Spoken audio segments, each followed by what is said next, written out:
It wasn't so long ago in the history of man's voyage toward a better world that ships were carrying eager passengers toward the shores of a new nation that was just in the building. Our forefathers were constructing the foundation of this nation by interlocking inseparably the blocks of our political and economic freedoms.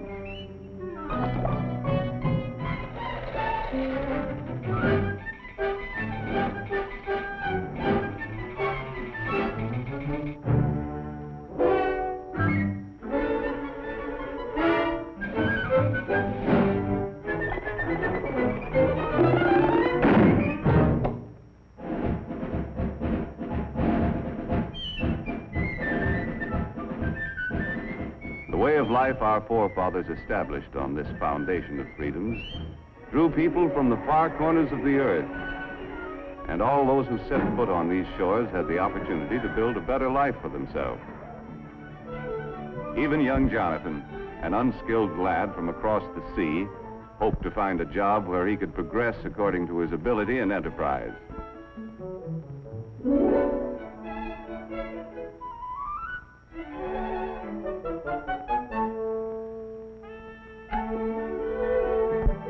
As the years passed, Jonathan's earnings increased.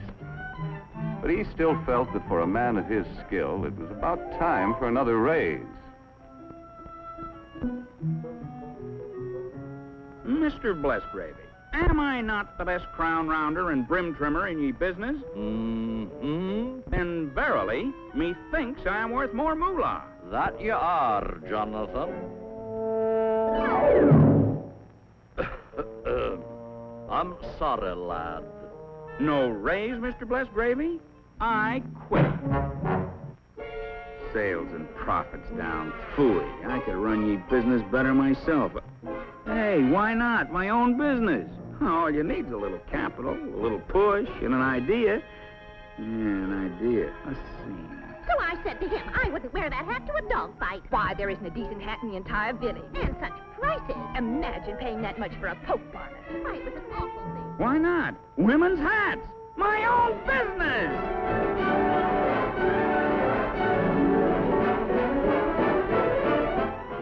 Fortunately, Jonathan was thrifty enough to keep a little nest egg for such an emergency. Well, the cost of the building took care of the nest egg. And there was nothing left to pay for the necessary tools and equipment. But happily, Jonathan had a good reputation. And as his idea promised a profit, his friends and neighbors were willing to invest some of their savings in his new business.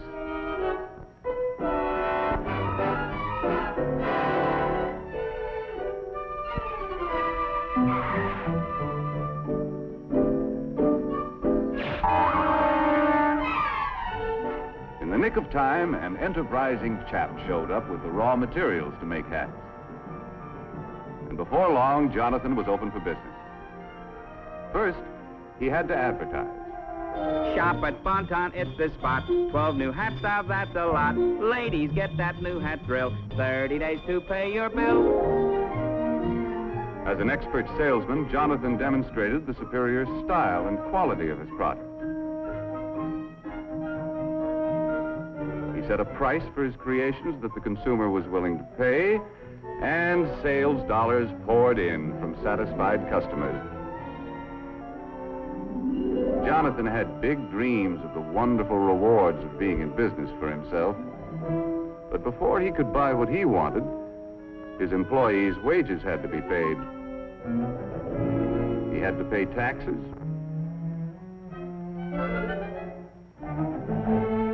And his friends who helped finance the business had to be paid a return on their investment. When all of his bills were paid, Jonathan had to exchange his big dream for a little dream.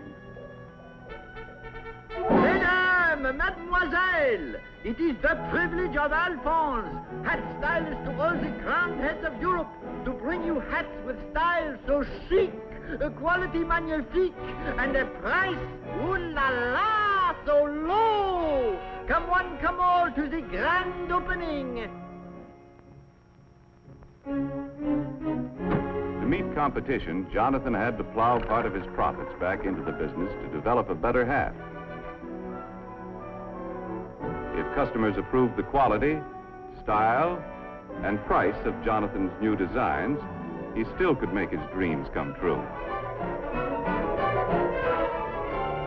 With the passing years, this strong foundation of freedoms protected the dignity of the individual and his family, gave everyone the right to worship as he pleased, and promised anyone with ability and enterprise the opportunity to participate in the building of the American way of life as we know it today. A way of life that depends upon millions of thrifty Americans who send a portion of their savings to work in our business system each year. People from all walks of life, workers, farmers, housewives, all of us send our dollars to work in our business system in the hope of earning dividends or interest on our investments.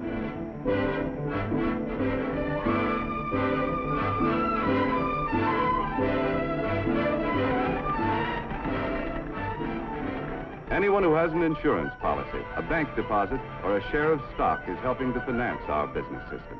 A constant stream of savings dollars must flow into big and small business each year.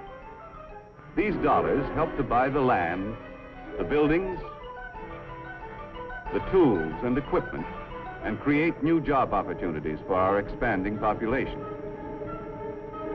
The goods we produce are distributed to main streets all over the country.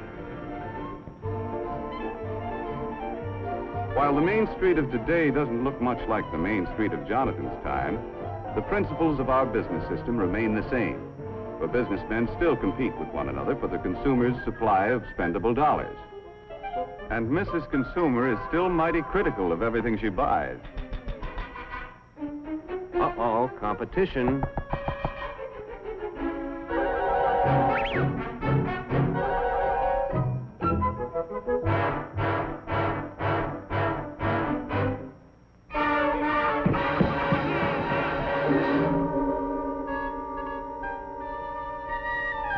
The management of every business has a continuing problem to improve their product to stay ahead of competition, or else.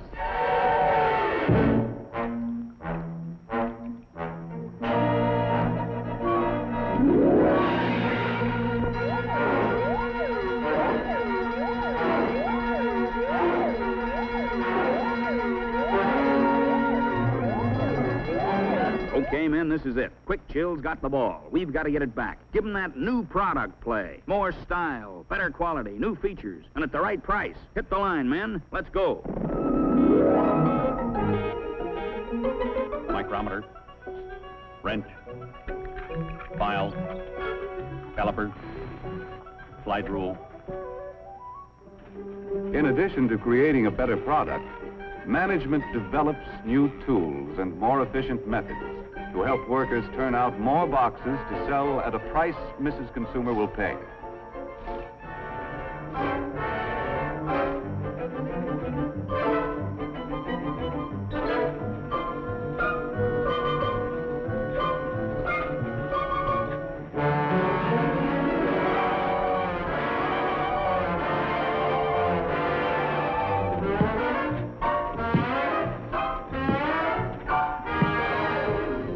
The new features about this better product are advertised to point out its competitive advantages.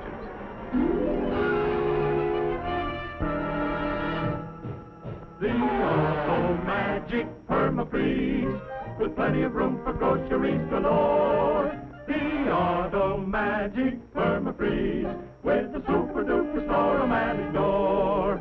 Just press the button for your ice, a feature that is new, and extra space all over the place for other items too. In the Auto Magic Perma-Freeze, so see your dealer right away. Get a Perma-Freeze today. Ah, yes, dear lady. Permafreeze is your kind of refrigerator. High quality at a low price. Sales dollars from satisfied customers once again flow back to Permafreeze. A successful business must have enough sales dollars coming in to enable management to pay the expenses of doing business, such as salaries and wages, materials and supplies, research and product development, plant maintenance and repair. In addition to all of these bills, management has to pay taxes to local, state, and federal governments. Any money that's left over is known as profit. Wise management plows part of it back into the business. The remainder of the profit is paid out as dividends.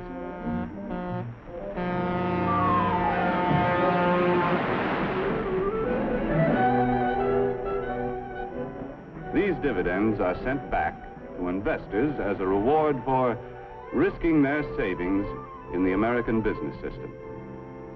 Although occasionally some of us pick a lemon and have to take a loss. The constant investment of our savings through good times and bad has enabled our competitive business system to continue to increase the production of more and better goods to meet the demands of our rising population for a better standard of living. For example, it was only a little more than half a century ago that the average worker had only inefficient tools to help him turn out a product. Low production meant low wages. In 1900, many men had to work 10 hours a day, 6 days a week, to earn enough money to provide their families with the bare essentials. Hand labor was the rule in the home as well as the factory. In many families, the youngsters had to work to add their earnings to the family budget and forego the opportunity to get an education. And with most families in those days, the standard of living left much to be desired. A half-century later, we had invested enough in our business system to provide the average worker with efficient and expensive buildings and machinery to enable him to produce enough in a 40-hour week to earn twice as much as the 1900 worker earned in a 60-hour week. This shorter work week gives us all more leisure time to enjoy a standard of living beyond the wildest dreams of anyone who lived a half-century ago. The more we earn, the more our families have to spend for the things they need and want. Young people today have leisure time for fun and enjoy educational opportunities denied their fathers and grandfathers.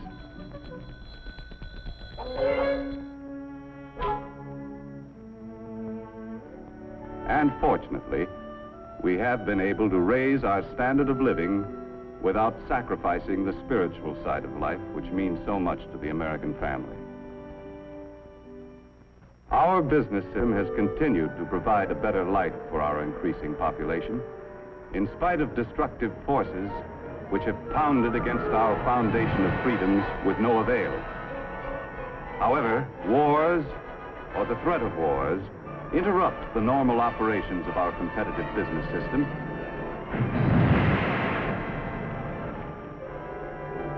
and may result in government controls which crack essential blocks in our foundation of freedoms. In World War II, wages were controlled. Many workers were frozen to their jobs. Farm prices were controlled, and profits of business were limited. Raw materials were allocated between essential and non-essential business. On Main Street, USA, many of us found less to buy because a good portion of our productive capacity went to the war effort. Prices were fixed, and the available supply of goods was rationed. In war emergencies, we allow government to restrict certain of our freedoms. But we Americans have learned to remove government controls as quickly as possible and to repair the blocks in the foundation of our freedoms to allow our business system to resume its normal operations. While we invest part of our savings to help finance the world's most efficient business system, at the same time we pay taxes to government to finance many kinds of services which also contribute to our way of life. For example, our taxes must provide the necessary funds to improve and expand our school system. Our taxes must be sufficient to pay for city streets, health, fire, and police protection, and, of course, aid to the needy.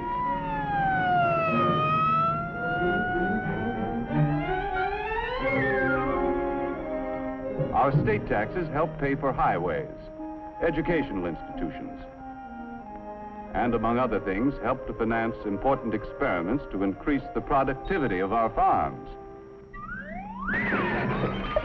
Our federal taxes pay for irrigation and reclamation projects, for national parks, postal services, the Weather Bureau, and many other services. Our taxes have to pay for the enormous cost of past wars and provide the funds for a defense program which will ensure the safety of our country. In addition, all of us should be willing to pay whatever taxes are necessary to enable efficient government to improve or expand any essential service. But with our present tax load, we should avoid pressuring government for any new services that aren't absolutely necessary. Because we all know the more our government provides, the more taxes it's forced to collect.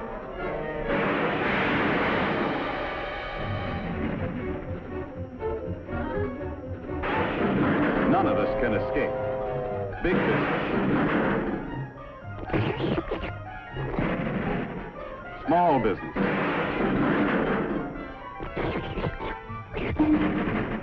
farmers,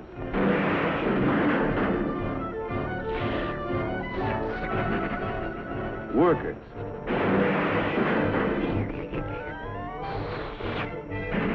housewives, and all of us have to pay our share.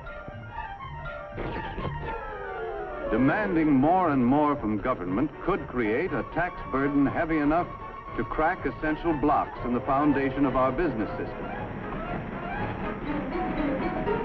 Therefore, we shouldn't let our taxes reach a point where they destroy our ability to save and invest. For, as we have seen, our rising standard of living depends upon a constant flow of savings dollars into our business system each year.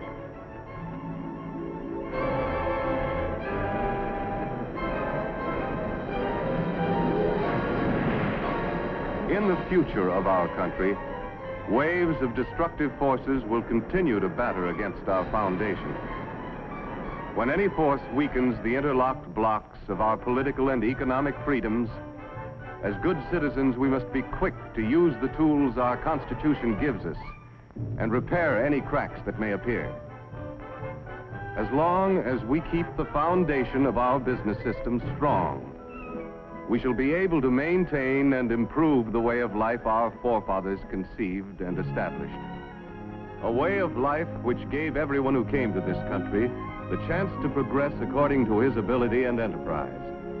Like the youth of yesterday, the young people of today deserve the same opportunity to earn success and accomplishment. And on this foundation of freedoms, continue to build a better life for themselves and their fellow man in the world of tomorrow.